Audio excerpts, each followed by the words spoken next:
What's up YouTube, Kevin Tribal here. This is going to be the best top 10 jrpgs on the PS4. The PS4 has had quite a bit of good RPGs on its system. There were so many and I liked quite a few of them. It almost made me think of the PS1 and PS2 days where Sony was known for having a lot of different jrpgs on their systems. This list is mostly going to be new games, no ports or remasters, because I just want to focus on all the actual new games that came on the system. These games are also my own personal opinion, so keep that in mind.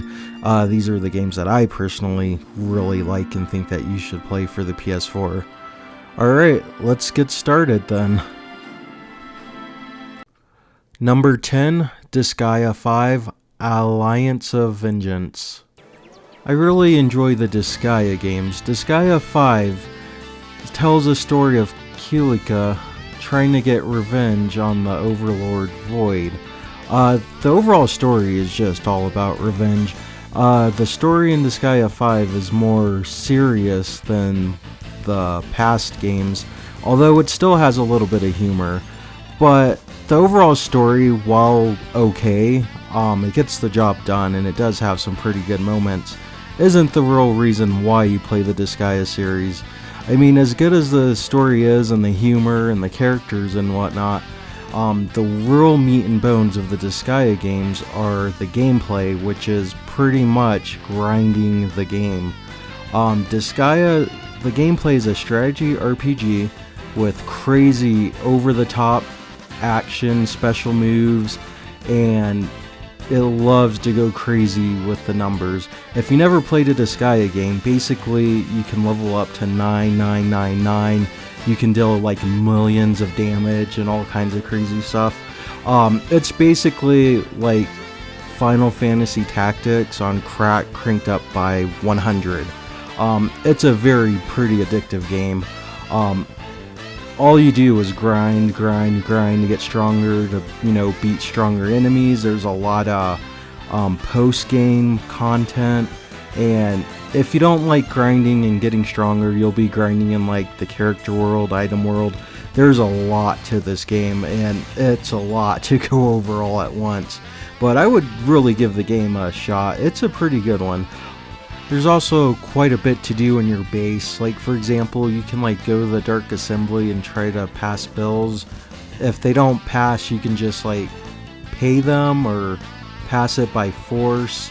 You can recruit characters for your teams. You can, I guess there's side quests, make curry, alchemy, send various characters out for missions to make, to level them up if you don't really use them much. And you'll probably be spending a lot of your time in the item world. In the item world, you basically go into items and then level them up to make them stronger, and that's pretty much how your gear will be strong, so you can like wreck things. You'll spend quite a bit of time in the item world. After you complete the story, it's pretty much just grinding the game, and it's pretty addictive. Like, if you like strategy RPGs with over-the-top action, this is a game for you. You should definitely check it out. Like I said before though, the overall story, while I do think it's pretty good in its own merits, I just don't think it was anything special. Like I said, for some reason the story went for more of a serious, darker tone, but it still has some of its Disgaea humor. Also, if you play this game, prepare to give up a lot of your time, because this is a pretty long game if you try to do endgame and all of that. I think I got about 200 hours on my save file for this game, because after you beat the game, there's still quite a bit to do. Aside from the endgame post content, there's also like Land of Carnage, where you can like fight stronger enemies in the same maps. But yeah, overall, pretty good game. Definitely check it out. Number 9, Final Fantasy VII Remake. Oh boy, the Final Fantasy VII Remake. I love Final Fantasy VII. This game is kind of, I love it, but I hate it at the same time. There's like a lot that I love that they did, but there's a lot that they did that I hate, so that's why this game's number 9. I'll talk about what I actually love first about this game. This game is actually very pretty. I know it has some issues with its textures, but the overall character models, the overall is pretty good. I think it looks great. The gameplay is another strong point of the game. I think it's pretty great. I think it's like one of the best Final Fantasy battle systems in the entire series, especially if you play on hard mode. When I played on hard mode, I could really appreciate the game that way. It really makes you actually stop to think, you know, what strategies you should use. And it was actually pretty hard, especially the Hell House. So the combat was pretty good as well. Another thing that I think the game did pretty well is, I mean, as far as a remake, it did pretty much remake all the iconic scenes and things that happened in the original pretty faithful, but here's where we go for some of the bad. It has a lot of filler. They shouldn't have split the game up into, like, I don't know how many parts they're doing, but that's ultimately, in my opinion, gonna hurt the game, because when they said that they wanted to expand to Midgar, they really didn't. It was just a bunch of fetch quests and adding in random characters that were actually never in the original game. But don't get me wrong, this is a pretty good game. I just don't like how they are releasing it into parts. And I also just don't like how they just tried to make the game longer by stretching out parts, by adding just side quests and just things that didn't really add much into the overall story. And another thing I forgot to mention that I love about the game is this game actually has a very good soundtrack. Aside from the classic remakes you would expect, like, you know, those who fight further, especially when you fight the Airbuster, it actually has some pretty good original music. I think my favorite is the one that plays in the Ghoul boss battle. It's actually quite impressive how they were actually able to make new original music and, you know, have it be up to the same standards of the original Final Fantasy VII soundtrack. Overall, though, it's a pretty good game. It is kind of short. It's like 30 hours, I think. And even though I do have a few issues with this game that I already mentioned, I can say for sure that this game is way better than Final Fantasy XIII and Final Fantasy XV combined. This was a much better Final Fantasy game that's come out in quite a while, so definitely check this out if you're a huge Final Fantasy fan or Final Fantasy VII fan, or hey, even if you don't like Final Fantasy, still a pretty good fun game to play, so give it a shot. Number 8, Tales of Berseria. Tales of Berseria is part of the long-running Tales of games, and this is a pretty good one. I would have put Vesperia on this list, but since it was a port remaster, I didn't add it on here. But it's a pretty good one that you guys should also check out as well. Tales of Berseria, I know I'm saying the name wrong, excuse me, is it's like a prequel to Zestiria, which kinda sucked, so I wouldn't worry about that one, because this is kinda, you could play this one without it. This one is a little bit more darker than most Tales games, I think. It starts out pretty damn dark. I mean, you have your main character, Velvet, who I think is one of the strongest Tales of leads, right behind Yuri Lowell, witnessing the death of her brother. It's not much of a spoiler, this happens like within the first hour of the game. A lot of shit goes down, and that pretty much picks up from her escaping the prison she's in. The reason why I like this Tales of so much is because it's so much different as far as character goes. They're not as cookie cutter as the other ones. You're basically like playing as a band of villains, which is pretty good. I think it's pretty funny. I mean, they all have great chemistry together. Velvet, I guess you would say, is very edgy. The other party members are somewhat as edgy as her, and it makes a pretty good dynamic. Tales of games are has an action battle system, which is pretty good. I prefer it over turn-based. It's pretty fun. There's like combos you can string, and it's pretty fun in my opinion. If you never played a Tales of game, definitely give this and Berseria a shot. It's well worth it. Number 7, Atelier Rizzo 1 and 2. I put Atelier Rizzo 1 and 2 together since 2 is like a direct sequel of 1. I never actually played an Atelier game before this one, and it was quite a treat. Basically, it's a pretty laid-back JRPG about like synthesizing, crafting, and all that stuff, which is actually what made it so fun to me. It was actually pretty addictive. The overall story and characters I thought was a little weak, I should say, because I just didn't really get into it as much as the actual game. But we all know the real reason why this game sold so well. This was the best-selling Atelier game, and for good reason, if you can see. The crafting is very fun. I love crafting in this game. It's pretty addictive because once you craft a recipe, you can still like improve it by getting better quality items, making it better. And I actually found that system pretty addictive. This is the best part of the game, is gathering and synthesizing items. To synthesize good items, you kind of need to either make good recipes to synthesize them in, or explore the world and collect different ingredients. The graphics for both games I think are very pretty. I think these are like low budget games, but they actually look pretty damn good to me. Aside from gathering items and materials and synthesizing items, you will be battling various monsters. I think the combat is okay. It's pretty easy in my opinion.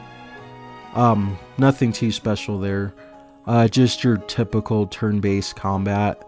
The second game, it made synthesizing a bit easier because you can now do it automatically with like high quality or low quality materials, so it actually makes the process a lot faster.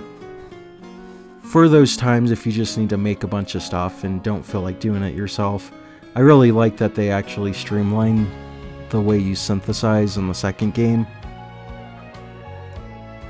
And also the second game added in a lot more things for you to do when you explore. You can like ride this cute little animal here. You can also like climb, you can swim, and it makes the whole adventuring thing feel kind of fun, I think. And like I said, the games are both very pretty. They're very nice to look at.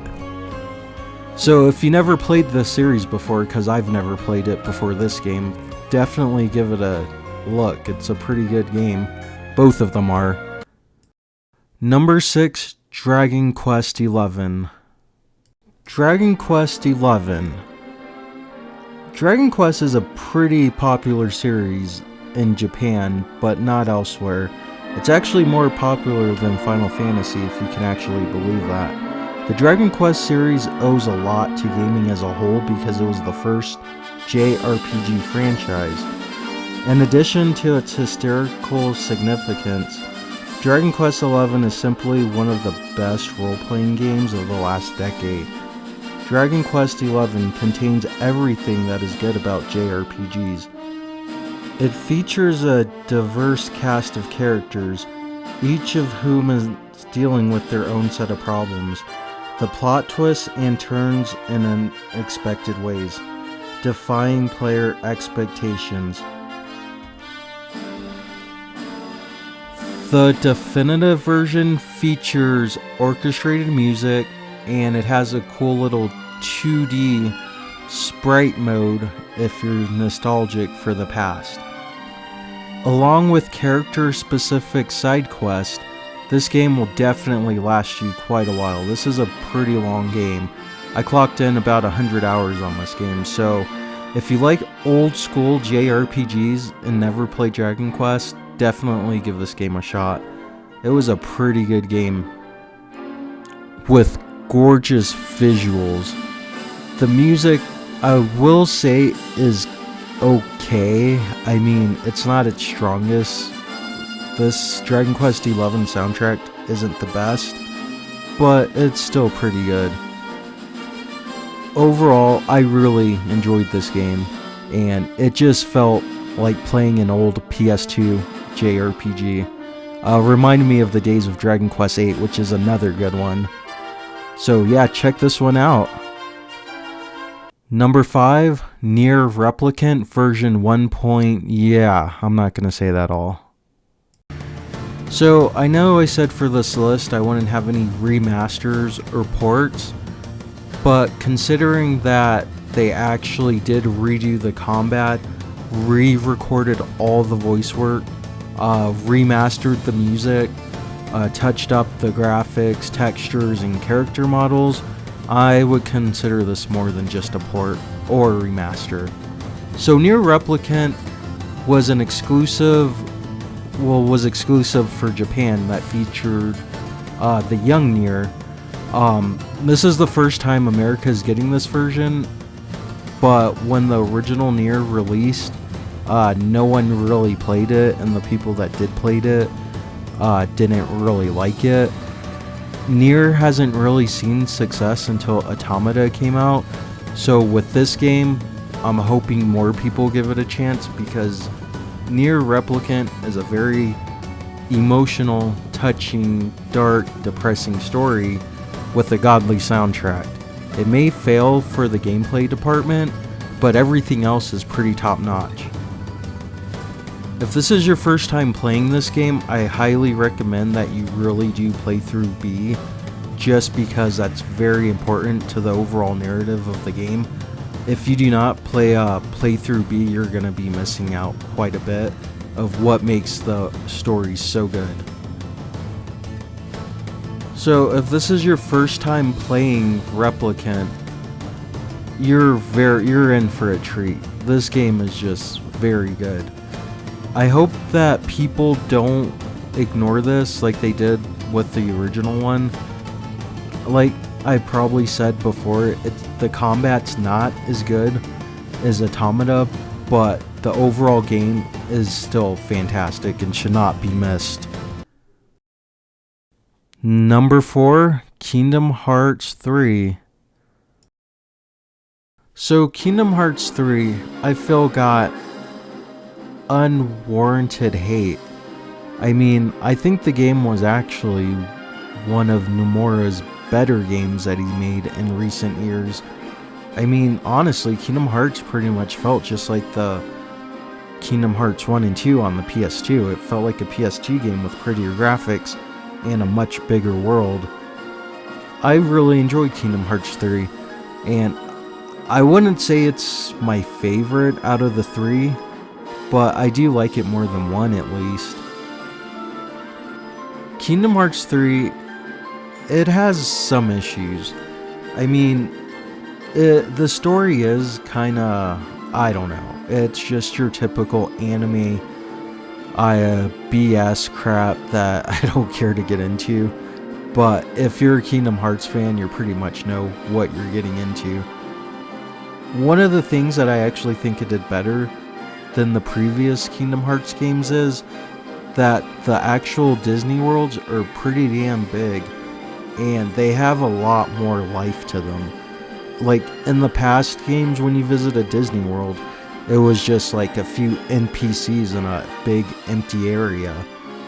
Kingdom Hearts actually has a lot of NPCs in certain areas, like in the Tangled world in Port Royale, and even in the Big Hero 6 world, you'll see like cars and people about.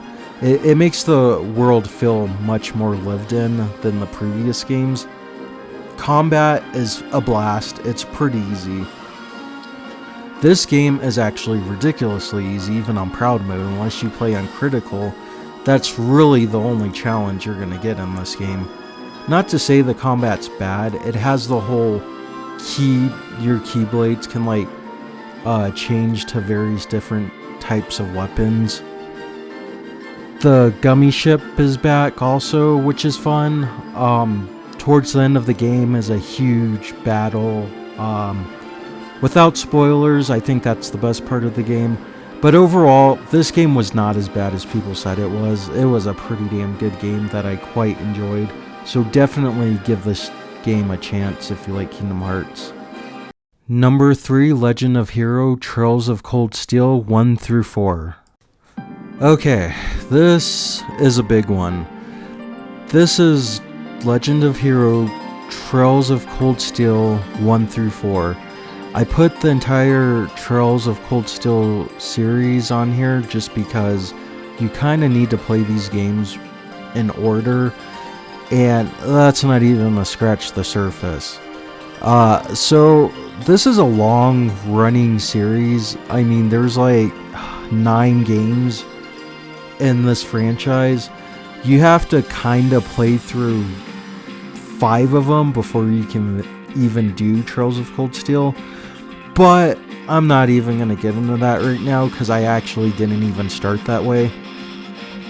I actually started the series with Trails of Cold Steel 1 and 2, and then I played the crossbow games in between before Trails of Cold Steel 3 came out. And I still got a lot of enjoyment from it. The reason why I put this at number 3 is really just because of the fact that you kind of need to play the other games to get the most enjoyment out of it. But honestly, I think this is the best JRPG on the console. Like, the thing that this does better than most is it has such good characters, world building, backstory. There's just so much to these games. I mean, this is 4 games worth of content. Each game is about 60 to 70 hours.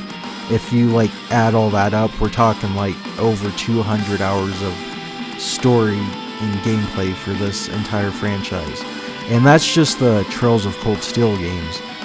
I really enjoyed seeing Class 7 entire story. Like, Class 7 is a cast of characters, new and old, that just has a lot of development. And the main protagonist, Reen, watching him become a student and then being the teacher himself and teaching the new Class 7, I thought was pretty cool character growth.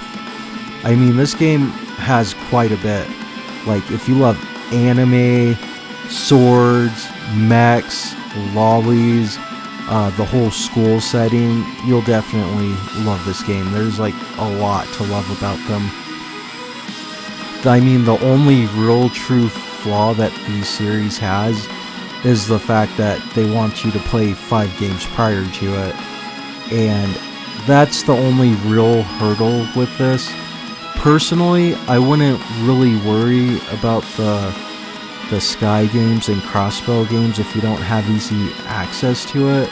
I would definitely recommend playing them, but I actually never played the Sky games and I still got a lot of enjoyment out of these games. So yeah, this is my number 3 because when it comes to story, characters, and world building, there really isn't anything else that is as good as this. So please give this series a try. It's pretty good.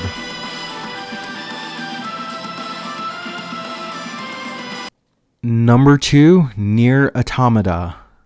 Nier Automata. Nearly perfect. One of my favorite games of last gen. So much good things to say about this game. I'll try to keep it short because I'll be talking forever if I keep going on and on about it. But basically, great story, great characters, great music, fun gameplay. It likes to really mess with your expectations on things. There's a lot of hidden meanings. Things aren't as always as they seem. If you really delve into the plot and lore of Automata, you'll see like there's so much more to it than what you initially see when you first play it. And I swear, this game isn't my number 2 just because 2B has a pretty nice ass. I mean, this game is legitimately good. And for PC players, I hear they're actually finally gonna fix it, so you guys can stop, review bombing this game. If you never played this game before, then I don't know what the hell's the matter with you. I don't know why no one would ever play this game. This game is just amazing. I could go on and on and on about it, but if you've never played this game, please play it. Story, character, music, gameplay, it has it all. Emotional ending, very nice locations. I think graphically it's pretty. I don't think it technically pushes the PS4, but it doesn't need to, because I think the overall artistic style is pretty good. And yeah, this is a damn nearly perfect game. I know I keep saying that, but I just love this game so much, and I think everyone should play it. And that's why it's my number 2. I would actually put this at my number 1, but there's a reason my number 1 game is number 1. So, moving on, let's go to number 1. Number 1, Persona 5 Royale. Persona 5 Royale is my number 1 JRPG for the PS4. Honestly, I would have put Nier Automata at number 1 if this was only the base Persona 5. But Royale has added so much more. New characters, a whole new semester, which was just amazing. And a bunch of other, small tweaks here and there, like the boss battles have been improved. And a bunch of other content, which made it far superior than base Persona 5. That's why I put Persona 5 Royale at number 1. Persona 5 is a JRPG that has a lot of school life, sim life type things. You'll socialize with various different NPCs, building up your ranks to make your personas stronger. The plot is very good, a lot of nice twists and turns. Probably has one of the best plot twists that you don't see coming. The game is ridiculously long, from start to finish. It's about, I don't know, I think I got 120 hours on this. And there's just so many different personas to fuse. Fusing personas are very addictive. The plot is very good. I love the characters. There's just so much going on. I would have never seen that. I would have never thought that the Persona series would have been this popular. I mean, we have Joker in Smash Bros. That just tells you just how, good this game was. And if you've never played a Persona game, you should definitely check this one out. Definitely the best JRPG on the system. There's just so much to it. I love the boss battles, the characters. Some of the villains that you go up against are just so hateable. The plot can go into some pretty dark things. The music, I think the music is freaking amazing. All the battle themes are pretty good. It has very catchy jazz type of soundtrack. Persona has always had good music. I think this one's actually the strongest in the series, in my opinion. The main theme of this game is rebelling and stealing the hearts of rotten adults, as the so-called Phantom Thieves would say. And playing this game is just like watching an anime. Pretty much each palace is an arc, which is all just pretty enjoyable. But yeah, this is my top 10 best JRPGs on the PS4, so I would definitely recommend giving each of these games a try if you've never played them before. And tell me your thoughts, like what are your favorite JRPGs? Let me know in the comment section. Thanks for watching. Bye.